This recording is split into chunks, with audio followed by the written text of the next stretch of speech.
كتب عليكم إذا حضر أحدكم الموت إن ترك خيرا الوصية للوالدين والأقربين بالمعروف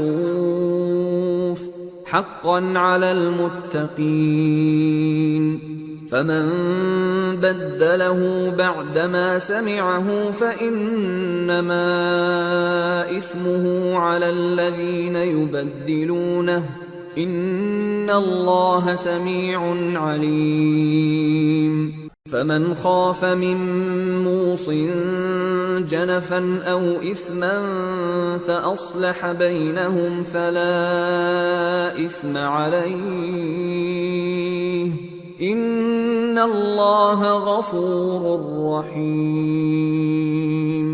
تم پر فرض کیا جاتا ہے کہ جب تم میں سے کسی کو موت کا وقت آ جائے تو اگر وہ کچھ مال چھوڑ جانے والا ہو تو ماں باپ اور رشتہ داروں کے لیے دستور کے مطابق وصیت کر جائے۔ اللہ سے ڈرنے والوں پر یہ ایک حق ہے۔ پھر جو شخص وصیت کو سننے کے بعد اس کو بدل ڈالے تو اس کے بدلنے کا گناہ انہی لوگوں پر ہے جو اس کو بدلیں، اور بے شک اللہ سنتا جانتا ہے۔ اب اگر کسی کو وصیت کرنے والے کی طرف سے کسی وارث کی طرفداری یا حق تلفی کا اندیشہ ہو تو اگر وہ وصیت کو بدل کر وارثوں میں صلح کرا دے تو اس پر کچھ گناہ نہیں،